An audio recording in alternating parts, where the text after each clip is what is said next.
All right, man. Let's cheers it up. Oh yeah, that's right. Cheers. The episode's starting. Cheers. Oh man. First, I think before we start, we need to talk about the sake a little bit. How do you feel about this? Well, This nigori sake.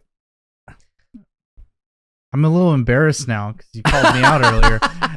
So Yeah, I did a little bit. So you asked me Yeah. when I was pouring it and testing it because I tasted a little before the episode started. Yeah, you cheater. If it was toasty, Yeah. and I was like, yeah, dude, it's toasty. Like it's exactly what I think about when it's toasty.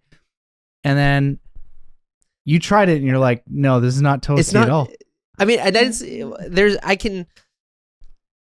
So the reason why I asked that is because, I don't know very much about nigori sake, but I did have one nigori sake like a couple years ago at Orihara Shoten, and it was like toasty, like, the difference between bread and toast, like that feeling kind of thing. Or like in Japan, you would say like the hoka hoka gohan, just like that warm feeling. Like I got that. And this has a little bit of that. But the reason why I asked that is because last time when my dad was here and we went to Orihara Shoten, I got a couple of nigori sake, but they didn't have any of that toasty factor. Yeah. Like when I think of toast, I think of like a roughness to it. Okay. Because like one of the things that I think about like when I have toast is like it kind of like scrapes your mouth a little bit. Yeah. And I feel like this has got like a roughness to it that. Yeah. So from that standpoint, it definitely is a bit rougher, which I like about nigori sake. Yeah. Yeah. But thanks so much, Haruka, for getting us this. This is was it Kase Kizake Nigori Genshu? Oh wow. From Hatsuyuki High. Hatsuyuki High. Hatsuyuki High. You know where that is? That is, well, it's on the label. Oh, wow. It is located in Ehime. Oh, so Ehime.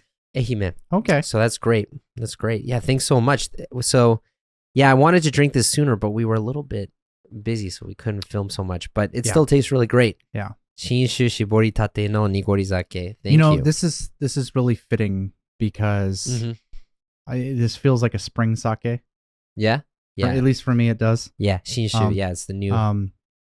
It feels like a spring sake. Yeah. And actually, this week is my birthday. So this is like happy birthday. Thank you. Yeah, we had yakiniku last week. It was so good. Oh my God. Yeah. I don't want to talk no, details because people know where I live. For sure. But needless to say, it was a really good place. And man, it's good. That's one of the things I like about sake, because like I know a lot of people get really excited about wine and stuff. Yeah. But like with sake, because there's so many different steps in the process that you can actually enjoy the sake at different periods. So like now, because it's getting the springtime, it's before they do the pasteurization. So you have a lot of kizake now, and it's wonderful. Well, we have another bottle from Haruka we'll be drinking next time. Oh, I can't wait. Yeah. I'm so excited. So, but today, what are we talking about, Austin? We are talking about Jiko Shokai and how different it is from self-introductions in the United States. Yeah. So self-introductions, and I think I'm gonna extend that a little bit to like first impressions. They are such a big thing in Japan. Yeah. I think like the real one, if you really talk about like, they're called Jiko Shokai here for our American viewers. Yeah. Self-introduction is Jiko Shokai. And yeah. So I think the thing that like people think about when they think of Jiko Shokai is like the I think I'm saying this right, the kaisha nyuin. Yeah, kaisha. No, was it like komin? How do you say that? The kaisha no naka nyusha. Like at the beginning when all of the new people go to like shinsotsu no kata ga what? Nyusha shiki. Yeah, at the nyusha shiki. At the when you're starting your job at a new company. That's a ceremony. I was thinking of like what do you call those people? Like Shinyu Shain. Yeah. Okay, I should have done it because it's Shinyusei. Yeah. For new students, right? Yeah, right. Anyways, so those people, there was a big ceremony, and actually, what's really interesting is this usually happens before the year. There's like a really big like orientation at companies. And sometimes it can be for multiple days. Yeah. Right. And there's this big ceremony. You have all the company workers and all the new people get up, like either in the front of the office or like if they have a big enough place, they'll have like a stage area, and everybody will introduce themselves with like a 1 to 2 minute like introduction about themselves, even talking about like their personal life. Yeah. Right. And it's just like, as an American, it's such a weird thing for me. Yeah, because I remember when I first came here, and this is not just for job things, but I remember when I would go to like an Eikai wa Sakura, I'd go to like an English conversation club or something. And at the beginning, people get into their groups, and then everyone one by one would give a self-introduction. My name is so-and-so. I'm from so-and-so. I do this in my hobbies. I like this kind of food. And it was funny because it felt to me like it was a business meeting. I'm like, this is supposed to be a casual get together, but it's like a business meeting. Everyone goes in order and says everything in the beginning. Yes, let's start. Yeah, and it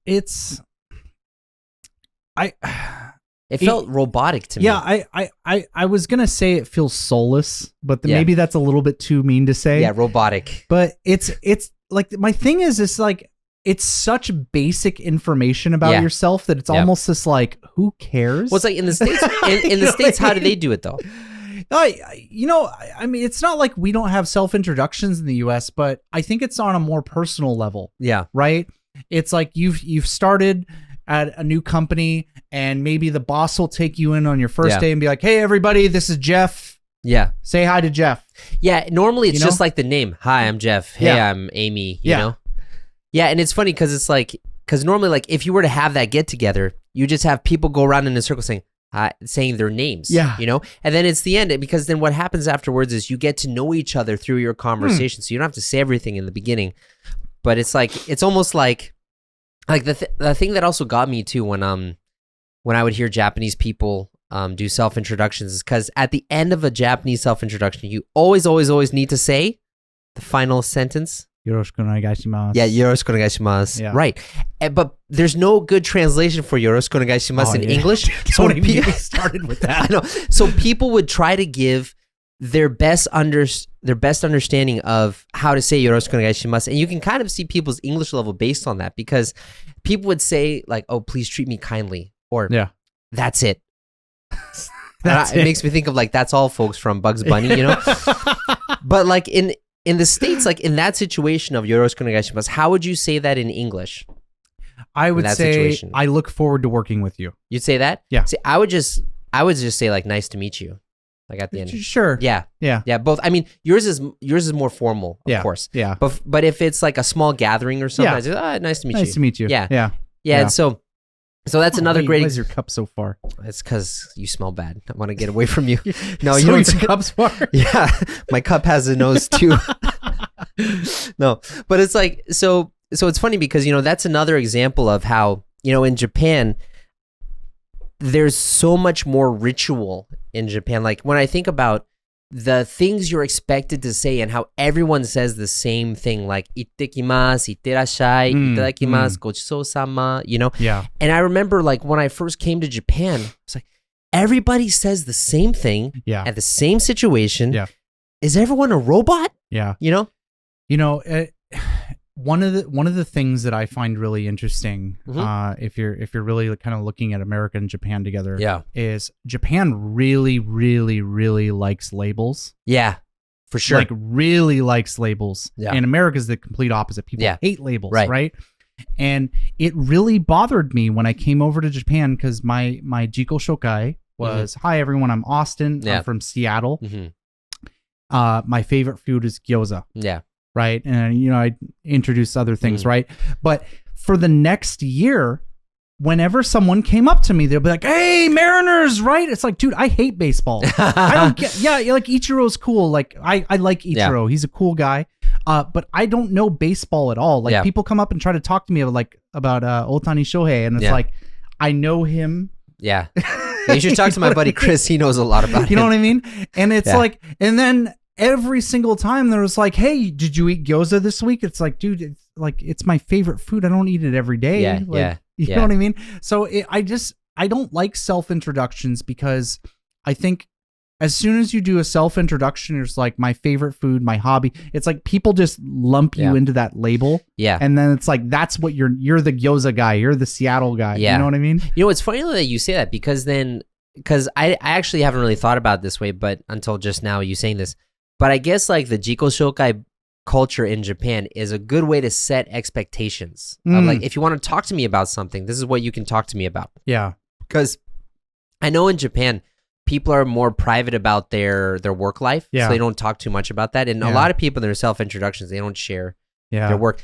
But one thing that was interesting for me, you're talking about labels, is when people describe their jobs, you know, in the States, people would say, I work at a so-and-so company. I work at a pharmaceutical company. I work at an insurance company. But in Japan, people say, I'm an office worker. Yes. Yeah. Yeah. Like I'm a teacher. Especially like something you hear, it's very common among women is OL. Yeah. I'm an office lady. Yeah. That's what OL means. And it's just like, okay, so what do you do? Yeah, I work in an office. Like, I'm an office lady. What is an OL? Yeah, but it's funny because it's like up until like the whole teleworking and work from home stuff, everyone worked in an office. So if you say I'm an office worker, it's like no shit, everyone is. But like in America, it's like I work at an insurance company. I work at this kind of company. It's just so crazy because it's like there's a big difference between like a secretary and a software engineer. Yeah, but they both work in the same office, so they're office workers. You know, so crazy. But yeah, it's funny because like in Japan, it like the phrase starts with the I am blank. Like this is a label I'm putting on myself. Whereas like in America, you kind of say what you do. You know, it's not a label you put on yourself. Yeah, it really is because it just frustrates me because I feel like as soon as I do that Jiko Shokai, it's like I stop being myself. I have to put on a persona of like, this is what's expected of me. Okay. And now I have to like live up to that expectation. Like, oh, okay, we're going for a nomikai. Well, Austin said he likes gyoza, so let's find a gyoza place. Yeah. And it's just like, well, I mean, like my favorite food changes depending on my mood. Yeah, you know what I mean? Right. I think I speak for most Americans when like I want to be a fluid concept and not like a defined thing. Well, this also like I think because we've talked about this topic a lot on different episodes, but this is like a consistent theme of how, you know, in America people want to be fluid and kind of eschew the labels. I use a nice word there, eschew the labels. Good job. Thank you. Where's my Scrabble score? You know, hey guys. If you've watched this far, you're going to love our Austin and Arthur friends. In the Austin and Arthur friends, you're going to really improve your English listening. And I mean a lot. Yeah. So for each episode, you'll get English and Japanese subtitles so you can check your listening and comprehension. You'll also get access to a members-only community where you can talk with us, the both of us. Mainly me, right? No, definitely not. For more info, click on the link here or here or here, or in the description box of this video. Thanks for being our friend. Woo! I have no friends. But this goes back to like the theme I was talking about, how you were just saying how in America, people don't want to label themselves. Yeah. In a sense, the younger generations like to label themselves, but in Japan, it's almost like you want to label yourself too much so you know your role in the situation, so you can kind of go on autopilot and everything works smoothly because the expectations are set. So things are very, very clear. You know, well, okay. I mean, fair, but like, I actually disagree. I disagree with the expectations being clear. Because that's one of the great ironies that I think like business culture is here in Japan. Yeah. Where it's like, you have these labels of what people are, but then the roles are not really defined. And what do I mean by that? It's like, if you are working at a job in the US, you have very clear expectations of what your job is. But here in Japan, that's not the case. You know, actually, I remember someone talking about that, how they, like, there's a Japanese person talking about this, how they went to a job and they got like zero training. Yeah. It's like, is that a thing? Yeah. You know? Yeah. Because when I think about it, I got zero training when I worked with you, you know? Yeah. Like people were just like, go make a lesson. No, but seriously, that's how it is here. Yeah. Right? It's like, you're kind of expected to just figure it out. Yeah. And you like people will help you, and that's kind of where like the mentor thing, like the senpai kohai thing, is. And like Japanese companies are really weird in the sense that I know a lot of people here who've like gotten degrees in a specific subject and applied at a company wanting to get hired on at like in a specific thing, and then got placed in a completely random thing. I think I mentioned about my friend's wife who's like a finance person. And then she got hired on at this company and like she got placed in HR. Right. There's a number of teachers that I've known throughout the years who've been like social studies teachers or whatever subject, and they're just like, okay, that's great. Oh, you can speak English? Well, you're an English teacher now. And it's like, I don't know how to be an English teacher. Why are you placing me in this? You know?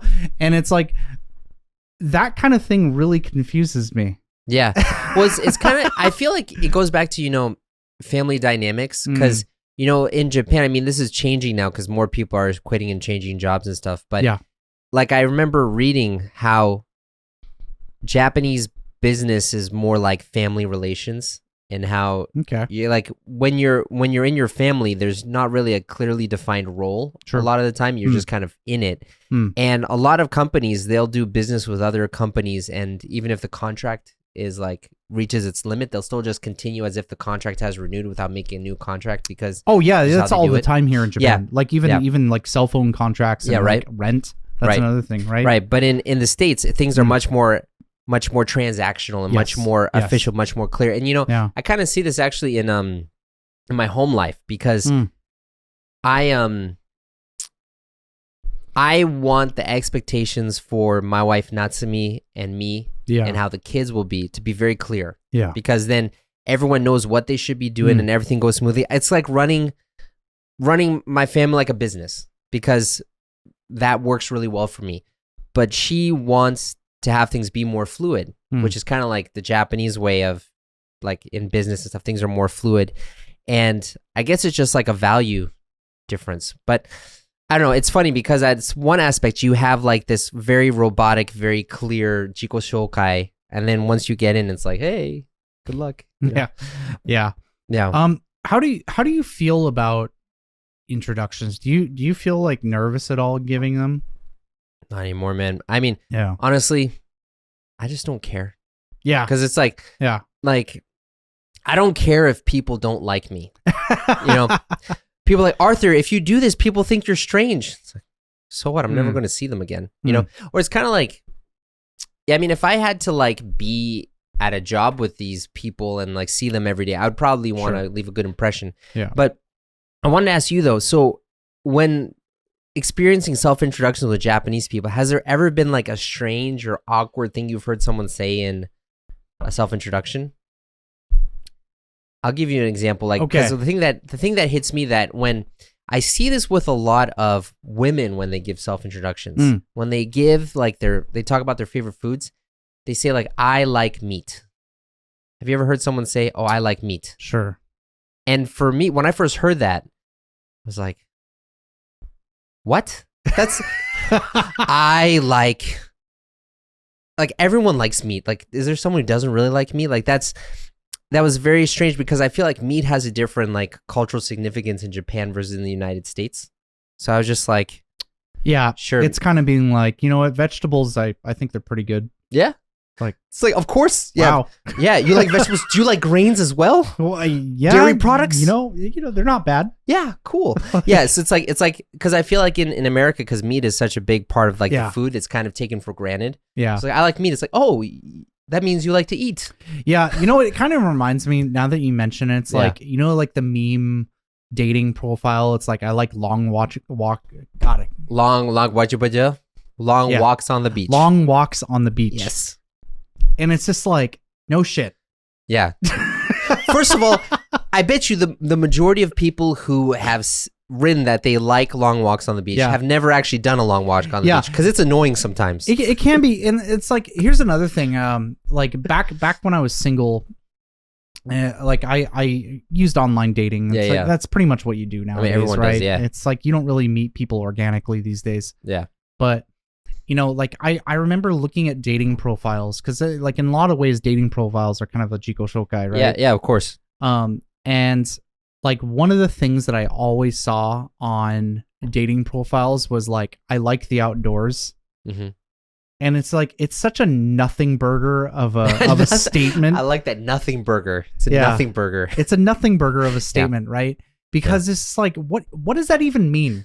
Do you like going outside to the park? Do you go camping? Well, do you go hiking? Do you just exist outside? Well, like, are you homeless? Yeah, well, you have some people who are homebodies who like to be inside too. You know? But it's like that's the thing that I hate about that, and the thing that to draw it into self introductions of these like giant vague statements of I am this. Yeah, it's so vague that I feel like it's a waste of time for you to even say. So actually, I have a question for you. So if someone says, I like the outdoors, is that different from them saying, I'm outdoorsy? Yeah, I think so. How is that different? So I like the outdoors it can mean anything. It can be somebody who's like goes out once a year and there's like, yeah, this is nice. Okay. But when I think of like an outdoorsy person, I think of like somebody goes hiking every weekend. Yeah. Right?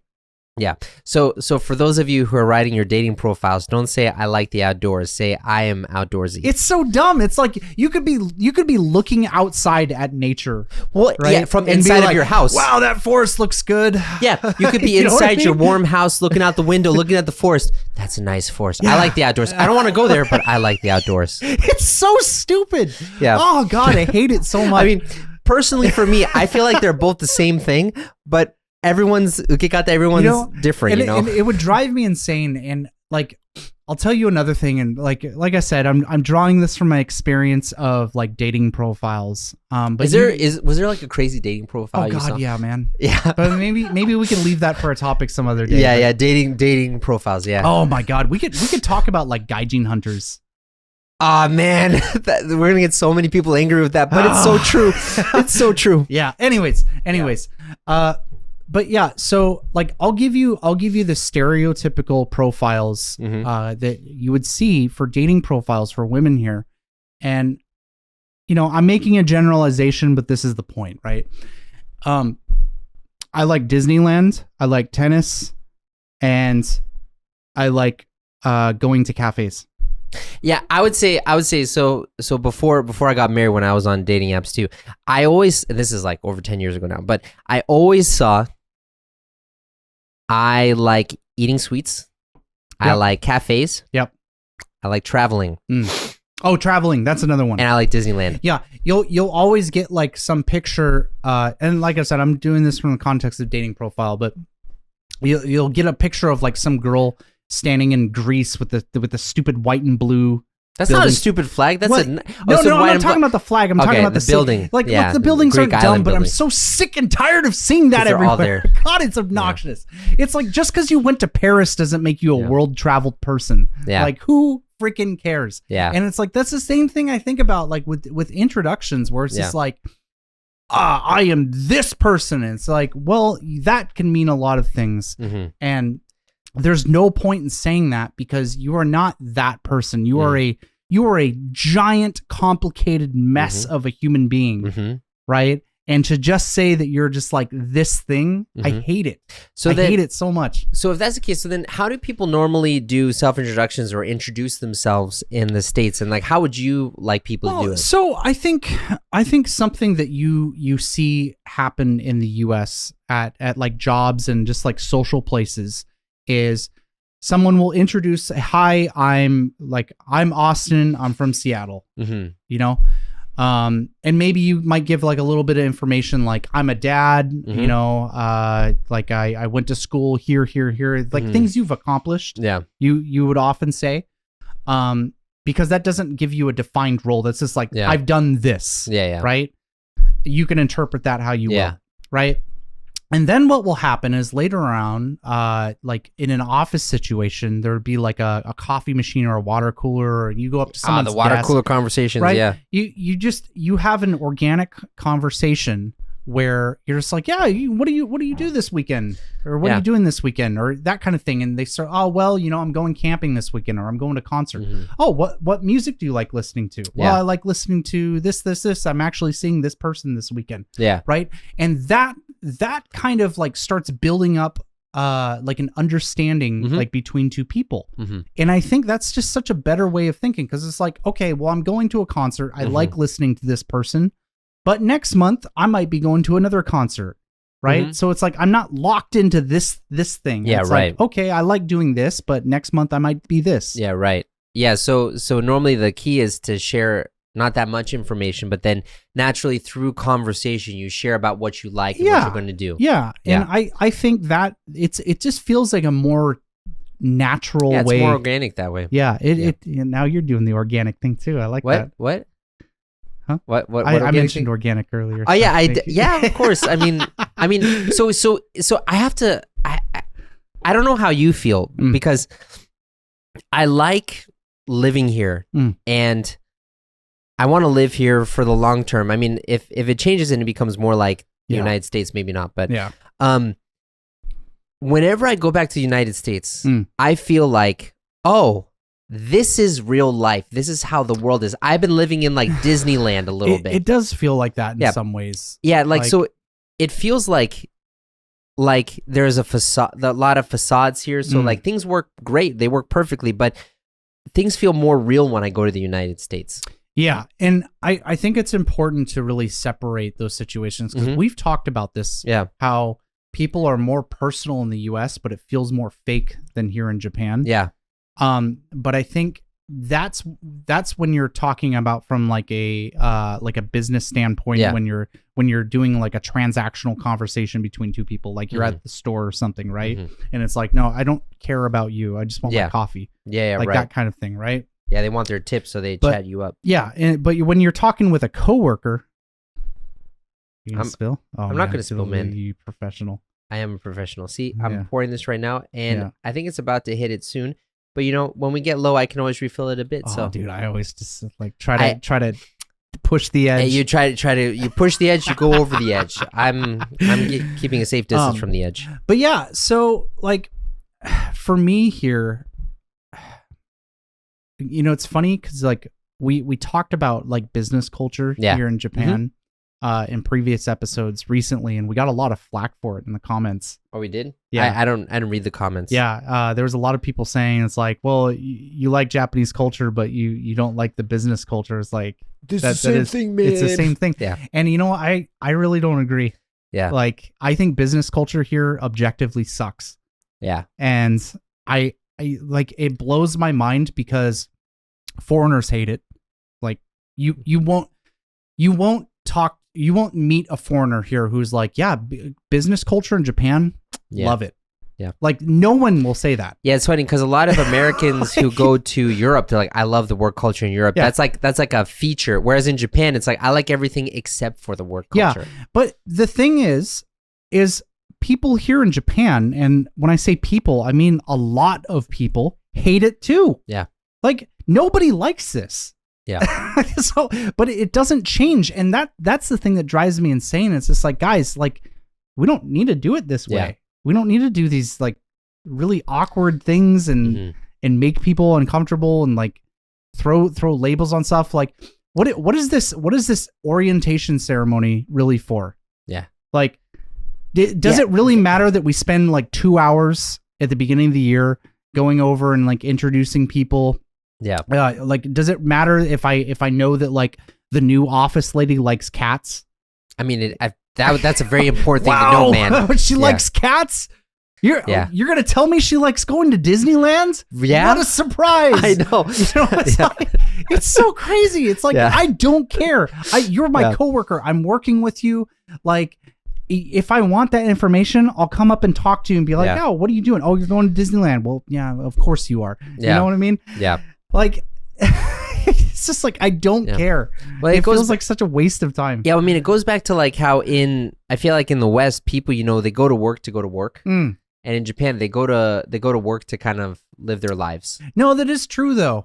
I've always felt that, like, if you talk to a lot of people here, and you ask them like who their friends are, of course they're going to have like childhood friends, but a lot of people's coworkers are their friends here in Japan, which you do not see in the US. That's a very rare thing. I mean, I remember like when I first when I went to your school, you know, I went up there because I've heard a lot about not just your school, but in schools in general and workplace in general. Yeah. I was like, you know what? I'm not going to be the peon that like the worker bee, whatever.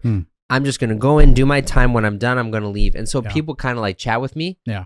And I just kind of like didn't want to talk to people. I'm like, I'm just here to do my job, do the best I can. I want to leave. I want to go back to my family, you know? Yeah. But it's just different different culture values, you know? But it's changing now, though. A lot of people are changing. I think when I first came here, I was kind of the opposite, where I was like really trying to fit in. Yeah.